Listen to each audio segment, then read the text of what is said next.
This week's episode of Mob Psycho 100 was exhilarating to say the least.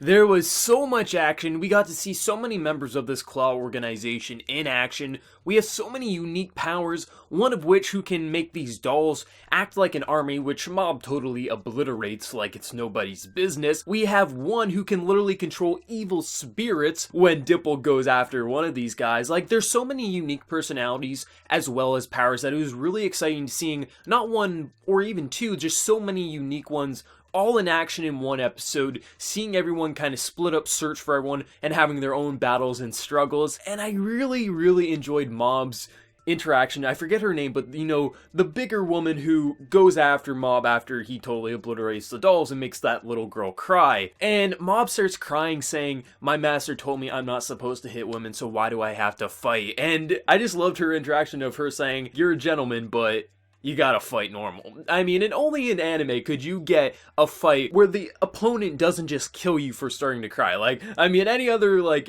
if this was trying to be realistic, like, she would have just killed him then and there. But no, this is anime. We gotta have an equal fight, which is entertaining. I'm glad they did. Because then when Mob does get serious, he kicks her ass. And what I really enjoyed was it seemed like, there was no real threat. Like, they were really strong, but even when they were strong, there was someone who could, on their side, who could beat them. So what I really enjoyed, which I did sort of predict this, where I said I could see Mob getting, a vision that Ritsu is dead. But they kind of twist it where they actually make Mob go into 100% rejection, which was insanely entertaining. Because he gets that flashback back to when they were kids where Mob loses control for probably the first time, and Ritsu, makes up a story saying, everything was fine, you just protected me. But he gets to see what happened to Ritsu, and he also twists it to make him look like Ritsu did die, and Mob, bounces from 100 to 99% just non-stop, and then reaches 100% rejection, causing that vision to go back to its master, and just looks like it fries his mind. Like, that was really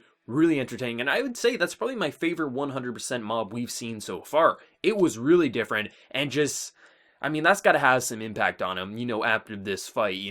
He did get knocked out, Dimple's captured, everyone's captured. I mean, everything just looks hopeless right now, and I'm gonna be interested to see how they get out of this situation, because it was damn impressive to say the least. The overall episode was just very stylized, and I felt that they really matched each of the unique personalities well, because they drew everyone and their powers quite different from one another. If you frame them back to back, when Taro gets, obliterated with fire, things like that, it was all uniquely drawn, and I really thought it added a lot of presence to the episode, because they easily could have just stuck with one style for this entire episode, but Mob Psycho is very good with its artistic nature of being able to diverse like all the individual shots to really make all the characters stand out more than they would in most anime, because most anime would have a style. They might, stylize the characters a bit to make them pop out, but Mob Psycho, if it has one strength out of everything, I would say its style really lends itself to make all the unique personalities and also powers pop out from one another, and I really appreciate that for that. And the voice acting as well was really on point this episode. I found really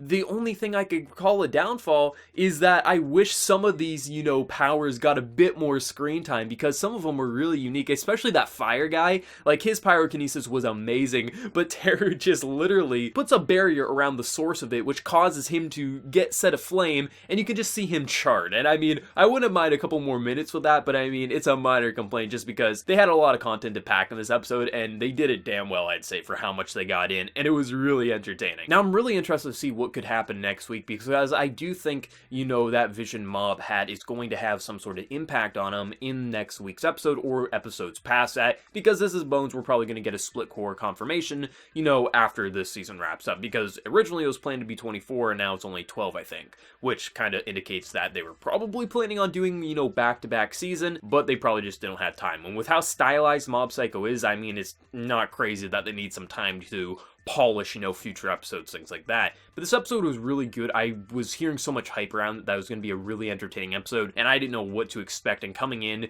seeing, Dimple fight one of these, the spirit user, Ritsu, everyone just getting obliterated, but also annihilating so much themselves. That was really damn well impressive, and I can't wait to see what they do next week. Really, the only thing that I could think of is they're going to beat them somehow. I mean, they're going to win, there's no way around that. But I feel like the vision Mob saw is going to have some impact, and I think Ritsu's going to have to give him a pep talk in order to get him over that, because though the visions ended, this is Mob. He's going to take it to heart, I think. That's where I see it going. But overall, what do you guys think of the episode, and how did you enjoy all these fights, and who was your favorite of the actual, Claw crew? Because if I had to pick one so far from who we've seen, in a lot of ways, I think I want to pick that Spirit User, the one with the dark spirits. I think he was the most interesting, though the Gas Mask character design is still my favorite character design. But let me know your thoughts in the comments below. Be sure to like the video if you did enjoy the video, and be sure to subscribe if you're new to the channel. So until next time, everyone, please take care and have a good one.